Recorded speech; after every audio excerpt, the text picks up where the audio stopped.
Life by Jen, also known as Jennifer Gwen Ann, has made a heartfelt video about her sweet kitty cat passing. And so I thought I would do a review on it. I'm not going to be rude in any way in this review, of course. I saw some comments that I did not appreciate. Even if you do not like Jen, her poor kitty cat was still a beautiful creature whose life mattered.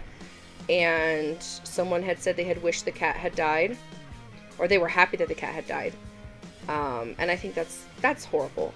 I would like, a lot of people think it was due to her neglect of the cat through the years that it got sick in the first place. I don't know the story yet, because I actually looked at the comments before I've actually seen this video. So I will make my comments on it. I will be respectful, because no matter what, that was still a kitty cat that she loved.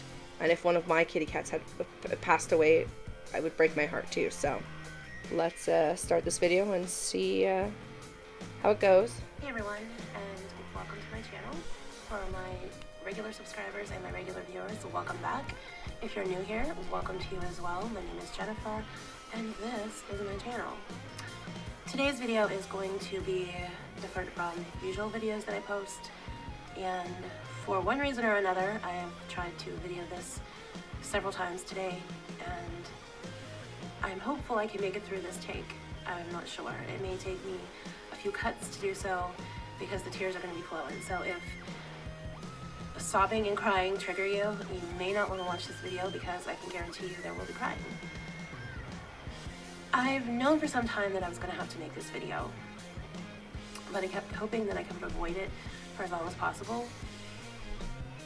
But here I am.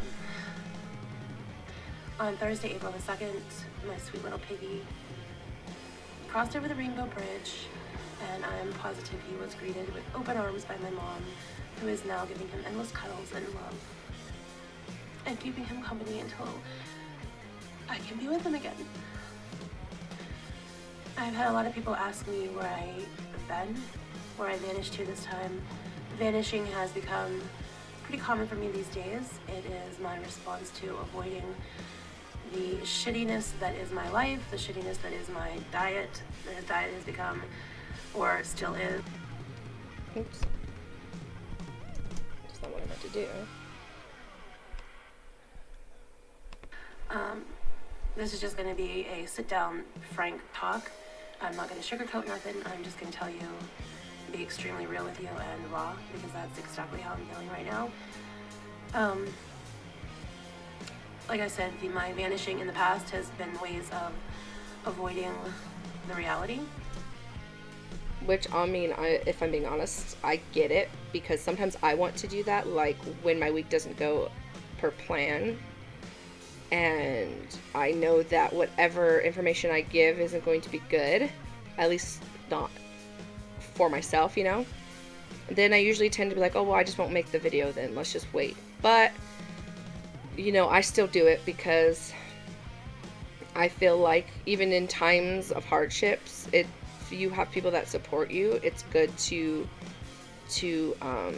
let them in on that. And, you know, given with what I'm going through physically, I actually posted on my Facebook about it, and I had a lot of really good responses of people who have gone through the same thing and it turned out okay with them, people who still were able to have children after, and all that stuff, which were some of my major concerns, and still are until, you know, I'm able to hopefully get my surgery. But you know, if you have a support system, even if it's, you know, your YouTube friends, it's good. But you do also have to be prepared for the negative comments. And I think that when you're a controversial channel, and when you know you already get that negativity, that can be difficult. Like I said, I saw some really bad comments on this video in particular that, I mean, no matter how much you dislike her, even if this were Chantal right now and one of her kitties had passed, I would never say that I was happy they had passed, or that she deserves that in some way, because that's horrible. No matter what you think of someone, that's still a horrible thing to say. And I feel like you're a horrible person to say that. I mean, if you're saying that the cat is better off not being here than to be in the pain that they were in, I get that. If it's more humane for them to be gone, then yes, sure. but not being glad that they're gone. You know, that's something that I think is that's just really sad to say to someone, no matter what you think of them. And avoiding life.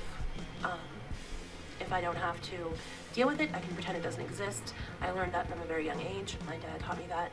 He always dealt with his problems growing up that way, and he always told me if you don't think about it, it won't be true and it won't exist. So I grew up thinking that. Which is kind of sad if you think about it, because her dad was an evil, horrible human being, if you could even call him a human being. So the fact that she took any life lessons from him is sad, you know. And I feel like anything he taught her should be out the window, because he's not even a person worth knowing about, let alone listening to. That's how part of my huge problem in life has become. But this isn't something I can avoid, because this is too real for me. I can also hear in my head my sweet friend that I made many years ago. She is a recovering alcoholic of 30 plus years. She's in her 80s now. And she always asks me when I avoid things, how's that working out for you? And I'd always tell her it's not working out. And she would always say, yep, that's exactly right. Yeah. Well, that's the thing, too.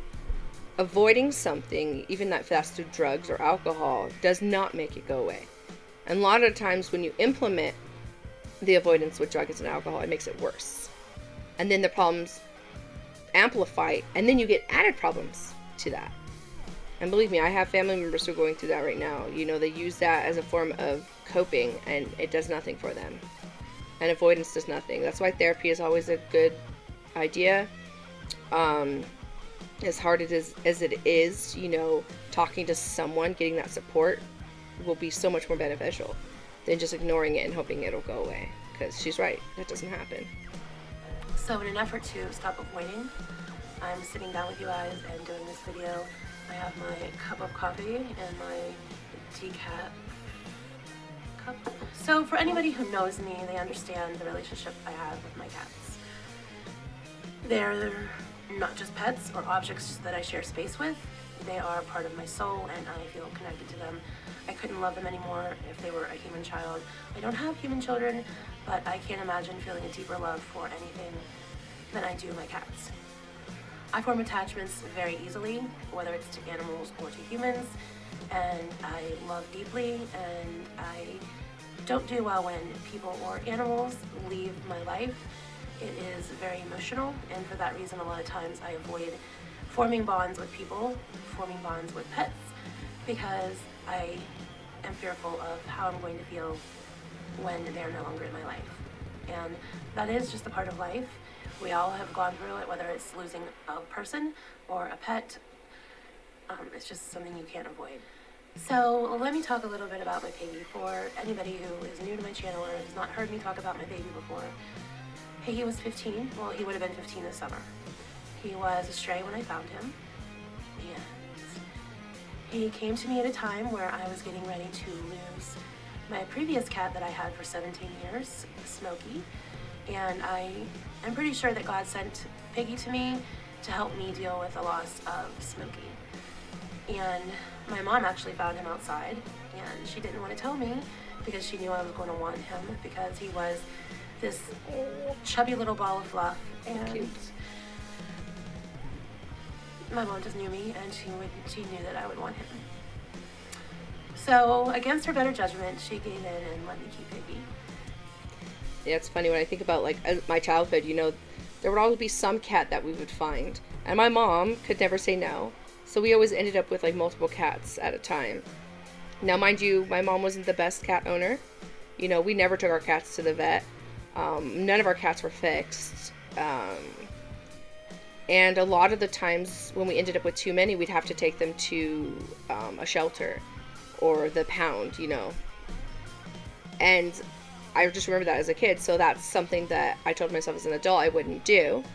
So 2 cats, you know, that have been spayed and neutered are my limit. That's all I want now. If I ever have a house, I may add a secondary cat. Or a third cat, I don't know.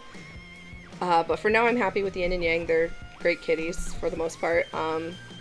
but they have been fixed. They've had all their shots, and I'm looking into getting some kind of insurance for them, which I'm hoping is at least cheaper than human insurance, as far as payments go, so that I can take them in yearly to get any other vaccines they may need, or just to get checked up if they need it, because that is important.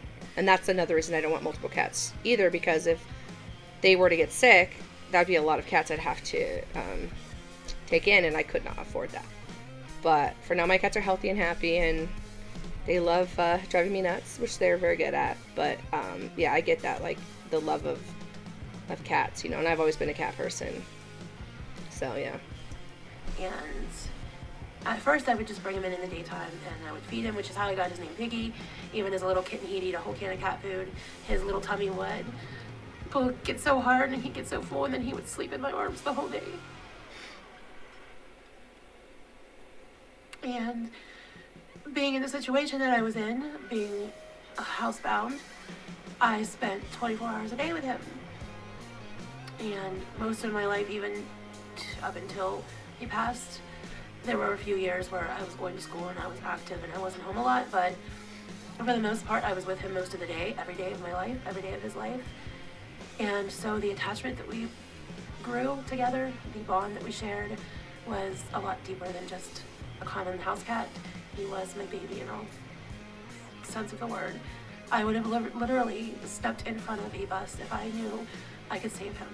So eventually it started getting colder weather, and yeah, and I think that breaks my heart a lot too, and maybe it's one of the reasons that I don't hate her in any way or have disdain towards her, is because it saddens me that that's the life she's led up until, you know, even now, that, you know, she hasn't been able to just go out and live a life, and she hasn't really lived a life. And I know she's trying to work on that, but, you know, when emotional things happen, I think she's an emotional eater, as is with most people who have eating disorders. And so it kind of pushes her back, because even now she's talking about how, oh, she's not really worried about her diet when she should be, because the last thing she wants is for the sadness that she's feeling now to affect her future, you know. So, and that's hard to do. And so I get it, you know, a few days to mourn, you know, completely, and then, you know, you get back on it, because she still has little Moo, or a big fluffy Moo, that still needs the love and caring from her as well. And yeah, she still needs to live her life, you know, as best as she can. my mom, I somehow convinced my mom that he needed to stay inside because I didn't want him to be cold. And so the rest was history. He stayed indoors ever since then. He was just a couple months old when I brought him in. And he's been with me through all the difficult times in my life. When my mom passed, when I moved out of our house and out on my own and into our first apartment, he was with me. I don't know how I would have done any of that without him as support. Just cuddling him, just petting him, hearing his beautiful little purr. He was the most calm, mild-mannered cat I have ever had. The sweetest disposition ever. In his almost 15 years of life, he never scratched me, he never bit me, he never hissed at me. Even when I put him through what he probably thought was torture of cutting his toenails once a month, he wasn't happy about it, but he certainly didn't make that much of a fuss about it. He just let me do what I needed to do. I think that's actually really good for a cat, because, I mean, my male cat's like that when I clip his nails. He tends to just be whatever. My female cat, oh no, she will fight me. She does not care who I am. So, she's really funny. And in fact, when they had their first baths, my roommate did it. And the male cat was pretty good. He didn't fight her too much on it. But the female cat, oh yeah, she got some scratches out of it. So, it's just funny to see how different their temperaments can be. But it's always nice to have a cat that just likes to be cuddled. And then I gave him his treats and he was happy. I've known for the last couple of years that he started slowing down and he wasn't as active as he used to be. He didn't jump up on the cabinets. That was one of his favorite places to sleep, was on top of the kitchen cabinets. He stopped jumping as high. He stopped being as active in the daytime. He stopped playing with toys, and he just started slowing down. Then he started having some trouble eating because of teeth and gum problems. I had taken him to the vet about 2 years ago, and he was given anti-inflammatories and antibiotics for infection. And I knew at that time, the vet let me know that that was just going to buy him some time because of his age and the progression of the gum disease he had. He was just wearing down, his body was wearing down, and there was concerns of other things going on in his body as well. So we decided that at that time that we would just go through the course of antibiotics, and then it became clear about, I'm trying to think exactly how long, I think it's been almost a year now. I decided to go ahead and get his teeth cleaned, and he had a few pulled, and at that time, like before, the vet told me that that would buy him some more time, and that would make him comfortable, and it did. He returned to eating pretty much normally. I did puree his food to make it easier, but he did chew and chomp his dry food, so there probably wasn't a need to puree the wet food, but I did. And like I said, that it held out, and he did good for quite a while. Yeah, see, at this point, I'm hearing that she did take her cat to the vet. She did get its teeth cleaned and the rotten ones pulled to help it be more comfortable. So I'm not seeing where the person commented about neglect as of right this second. She did what I would have done, like taken them and gotten it checked out and done whatever the vet said. She gave the cat its antibiotics. So at this point, I'm not seeing it. Maybe she'll say something later where I'll be like, oh, okay, but at this point, no.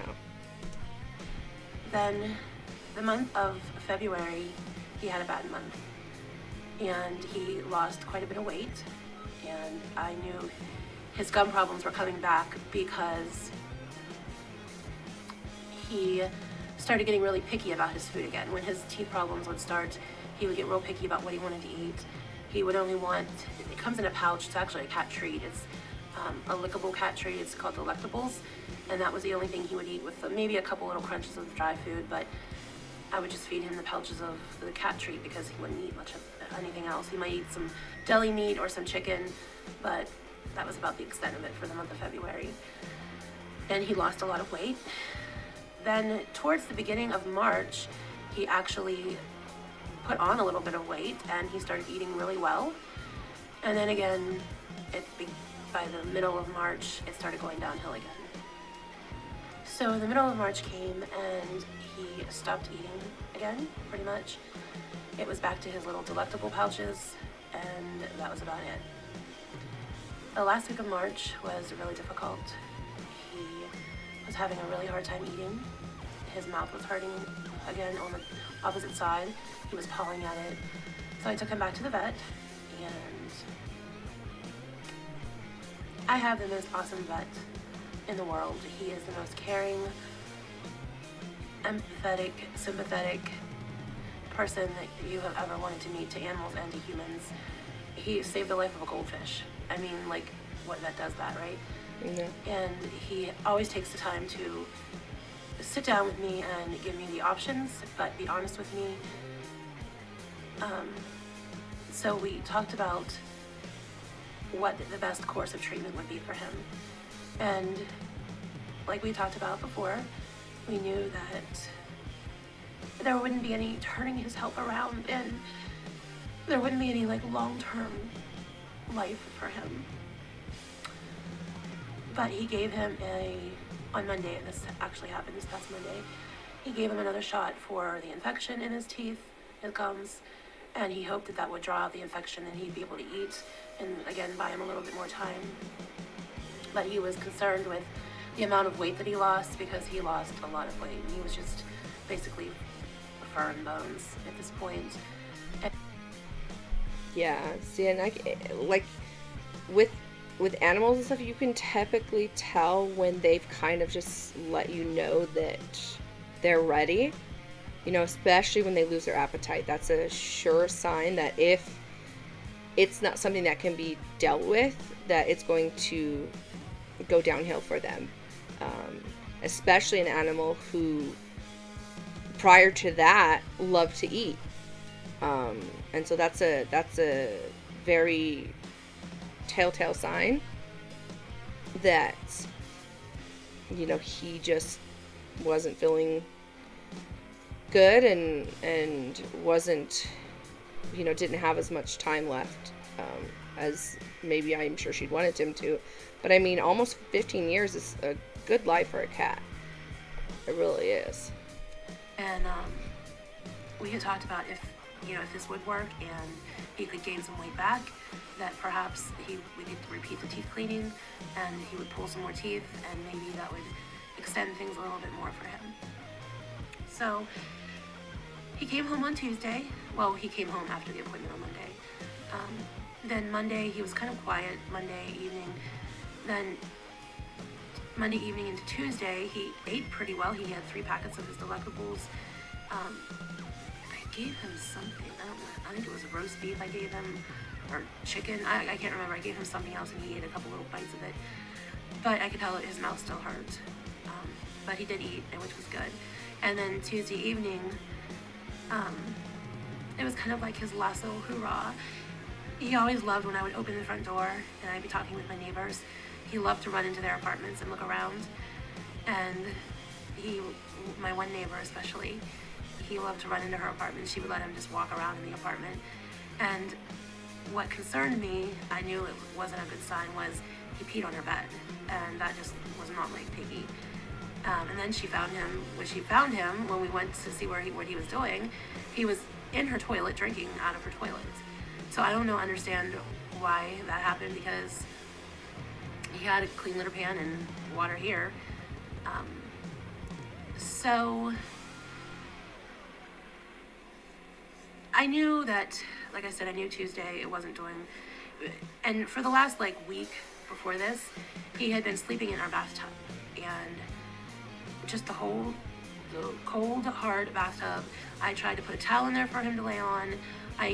Jane even put his cat bed in there, thinking that maybe he would curl up in the cat bed, but he didn't want anything soft to lay on. He just wanted to lay on the hard bathtub floor. And I'm thinking now, I think maybe he might have had a fever, and the cool bathtub felt good to him. I'm not sure.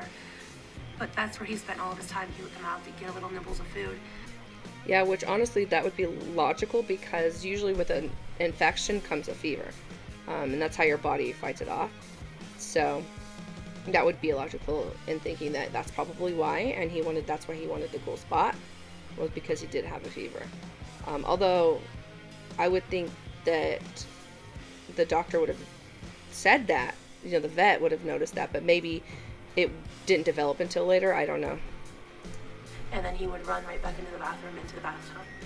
And that broke my heart, that we were out here living life and he was in the dark bathroom all by himself. On Tuesday evening, I started going back and forth. I knew that it was just not good, and I knew that I was going to need to make a decision sooner or later. And I just kept dreading it, and I kept praying that if it was his time, that he could go peacefully at home, and that I wouldn't have to make the decision that I knew I was going to have to make about putting him to sleep. So I held him on Tuesday night. I cuddled him, all the time, but on Tuesday evening, a specific time, I brought him into my room and we laid in bed and I cuddled him and I talked to him. You give me peace through all of this, that no matter what happens, God, that you just give him peace in his little spirit. I should give peace in Jennifer's spirit and her mind, and calmness and knowing that this is that you are present with Piggy, present with Jennifer, just so, and in all this process. Fast forward, that if there is any pain, you will use. Sorry, I'm going to skip that. It's sad. It sucks.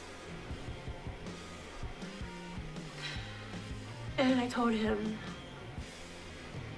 how much I loved him. And I always had this thing, when I would cuddle him, I would tell him to turn his motor on, start his engine. And he always knew that I wanted to hear him purr. And 4 days before this, he hadn't purred at all. But when I told him that Tuesday evening, he started purring, and he purred louder than I've ever heard him purr in a few weeks. So I knew that I like to believe that he understood what we were talking about, and that I loved him, and I needed to make a decision that was the best for him and not be selfish and just keep him around because I was gonna miss him. And I think he understood. I was awake all night Wednesday night because his breathing, first it was very fast, and then on Tuesday evening it became kind of slow, and he kind of a little bit every once in a while, and he didn't seem to be able to get comfortable. He would just sit up, like hunched down, but he wouldn't lay down or curl up and go to sleep. He just sat straight up for a couple days, and that's what broke my heart too, because if he could have got comfortable and curled up, and I would have been okay with him just waiting to sleep it off, just not sleep it off, but just sleep, go to sleep, and go to sleep naturally. But Thursday morning, after all that happened on Wednesday, Tuesday night, Wednesday, Thursday morning, very early in the morning, I had a really overwhelming sense of peace, and I knew that I was going to have to call the vet, and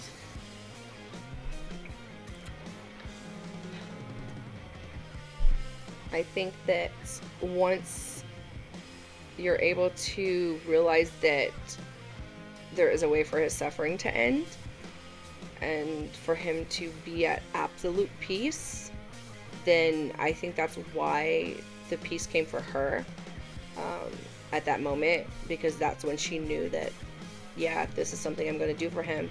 And that's the hard part too, as a parent, whether your child is a fur baby or a human child or any other kind of child, a scaly baby or not, you know, as the caregiver, it is your job to know when to let go, even when it's hard, especially for them. If you know that they're suffering and that they're in constant pain, then the last thing you want to do is keep them that way. And for animals, especially, you know, they don't understand any of it, and it's difficult for them. So it is humane to say, you know, this is their body's way of letting them know that they're done, and that, you know, I want, you know, you want to make sure that you can do that for them and put them at peace. And it's hard, of course, but the thought of allowing them to suffer simply because you can't bear the thought of their loss is incredibly selfish. And so, you know, that's not something I don't think she could have lived with if she had done that. So as painful as it was for her, letting him go was the best decision she could have made, honestly. And anyone else who's in that kind of situation, that's the best choice you can make for your loved one, for your fur baby, your animal. It really is. Even if at the moment it doesn't feel that way because of the sadness, it really is the best course of action for them. Have him put to sleep, because keeping him alive was only prolonging the inevitable, and it was for my sake, not his, and I didn't want him to suffer. I loved him enough, and I didn't want that for him. So I made the appointment on Thursday morning, and they call it a quality of life check. And so again, the vet, he is, like I said, an amazing human being. He gave me some options, and one of the options was that they could keep him hospitalized and give him IV fluids and pump him up with some B vitamins in hopes that he would start eating again and maybe gain some pet back. But the drawback with that, he was going to have to be in the hospital and away from me for an extended period of time. And then when he would return home, it would very quickly turn itself around and we'd be right back to where we were on Thursday. So for a couple minutes, I contemplated that. I thought maybe if I could find some more time, but knowing we would just be back in the same situation, that it wasn't going to prolong his life months or years or probably even weeks, it would just be days again. I didn't want to put him through that. Another option was I could bring him back home and just wait for nature to take its course, but the drawback to that is there was the possibility that he could become in a lot of pain. He said he didn't think at the moment he was in pain, but there was a possibility that he could, towards the end, be in pain. And I didn't want that either because I didn't know how quickly I could get him back to the vet if he was in pain, and I didn't want him to suffer. So we agreed that the best course of action would be to go ahead and have him put to sleep. So now here I am trying to figure out what my new normal of life is without him. For almost 15 years, he's been in my life and a constant, and it's extremely hard to look around, and I was always very conscious of where my cats are. Yeah, and see, I think that's one of the reasons I feel for her too, is that, like, you know, she had a good relationship with her mother, and her mother passed, and she, you know, had her cats who are her friends and her family, and now one of them has passed. And so it can be difficult when anyone in your life passes away, or whenever there's any kind of great change in your life that's abrupt, or even the planned ones can cause turmoil in some way. So, like, you know, I feel for her. I feel sad that she had to go through that, because I can only imagine how devastating this has been for her. And no matter what I think about her as a human being, and I don't know what I think about her as a human being, to tell you the truth. I mean, everyone has their ideas, but I really don't know. Like, I don't see her as a bad human being. I see her as a flawed human, just like all of us. And she makes a lot of choices that, you know, I think she could not make or do better. But I do too. You know, I'm a flawed human being. I make lots of choices that are not good, that I could be doing better and choose not to, for whatever reason.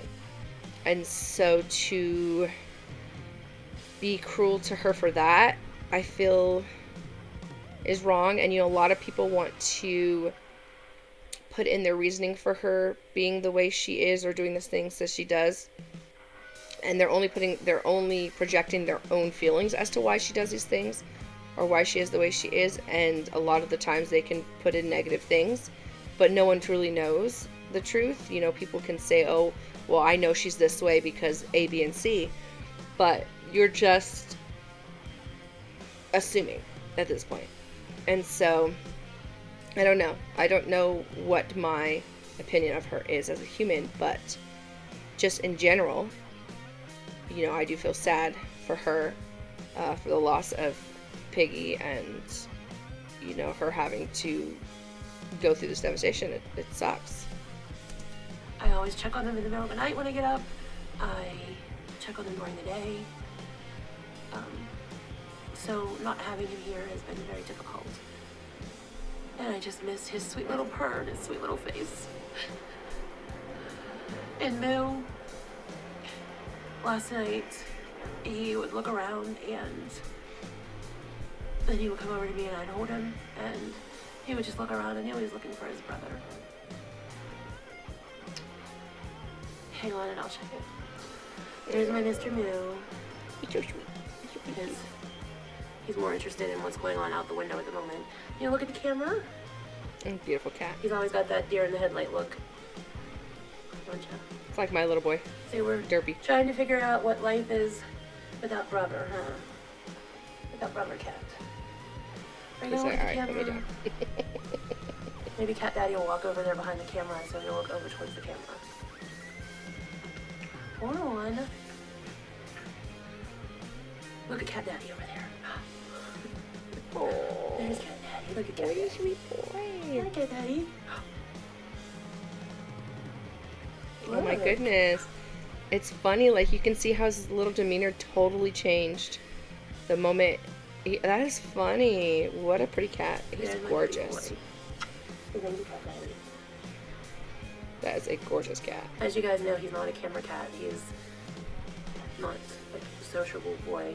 Except for me and Dean, he loves us, but he's not very sociable with other people. And he's struggling right now a little bit, huh? So we're both struggling. We're all three struggling. Me and you and a cat named Moo. That's a good name for a channel. Me, you, and a cat named Moo. Huh? He's like, look, woman, put me down. So that's where I'm at right now, trying to figure things out and figure out how to go on from here. So that's what's been going on around here lately. It's not been a happy time. I have waves of crying when I have to talk about him. I feel very much at peace with the decision I made. I know it was the right decision. Even though I don't feel like it's the right decision for me, I felt like it's the right decision for him. And I think for... And honestly, that's the important thing. What was right for him. For that innocent little soul who had no choice in the matter of how his life was going to be. He had no choice when he was brought into your home. And you chose him to care for him, and that's exactly what you did. So, you know, that's all you can really ask for any cat, you know, any animal, is that they're loved and that they're cared for. And I feel like she genuinely loved him. Oh, and I'm sorry. Of course I have to yawn. I hate that I yawn, but it's not because I'm bored. It's just I think it's just the natural reaction for me sitting for long periods of time. I will just yawn. But anyway, yeah, that breaks my heart. It really does. That poor little Piggy is gone. And, you know, I'm glad she has Moo, because I think that, like, let's say it was Moo that had passed after Piggy had already passed, and now she was alone with no cat at all. I think that would have been even more devastating, but at least she has Moo there, you know, even though he doesn't love to be carried. For us both, it was... Selfishly, I don't think it was the right decision. Selfishly, I would have loved to have put him on IVs and pumped him up and just kept pumping him up as long as I could have. Right. But like the vet said, he was just running out of gas. And it was just time. It was his time to rest. I haven't gotten him back yet. There's a pretty little wooden box on Amazon that I want to get. And a little cat figurine. It's like this little angel holding a cat. And there's a wooden box too. So I plan on putting his little lashes in the box along with I did get his little collar. And he wore this collar for 13 years with his little spoiled heart. Everybody always thought he was a girl because he had a pink collar. Yeah. I always felt like he had a girl spirit, even though he was a boy. He just had a soft, sweet, gentle spirit. No, he got a pink collar. I'm gonna put his ashes when I get them back in the box with his collar and his little ducky. And he loves.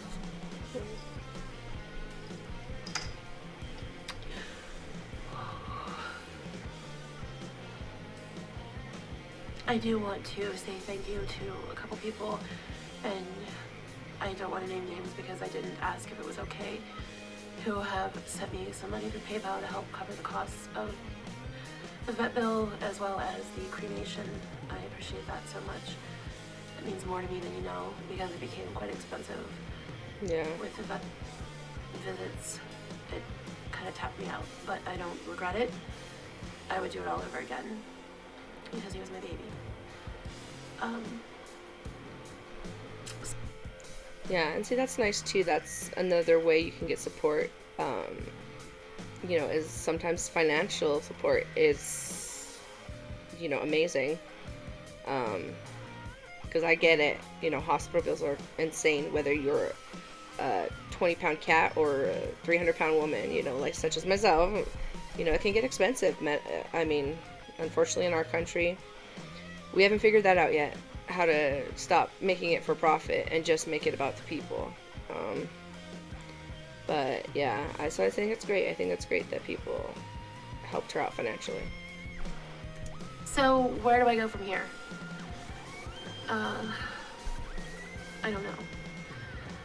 I am going to start uploading again and get back to some type of healthy eating. There's no excuse for eating like shit, but I just did. I used it as an excuse to comfort myself the way that I am used to comforting myself, which is through eating, and I just did that. I regret it. Of course, I always regret it when I do it, but it's what I know, and it felt good at the time.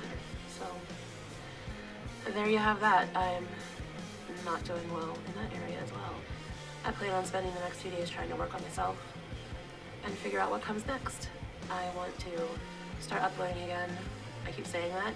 I'm not going to make any promises of what the content's going to be or how often or when.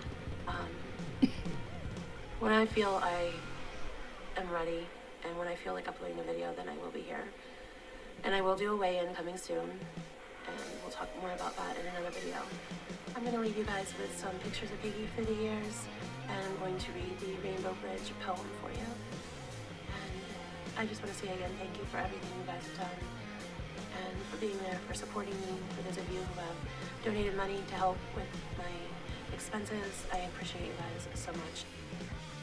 Okay, I'm not gonna watch the rest of it. I think it's sweet, but you know, I'm not gonna watch the rest of that. So I'm gonna let it go here. But I just wanted to watch the video with you guys and give you my thoughts and just condolences to her. Plus, you know, after reading the comments, I was very curious what she had to say, and whether I was going to agree with what was said. I mean, for the most part, not the horrible things that were said, but just whether I thought she was neglectful of her cat in any way, which I don't.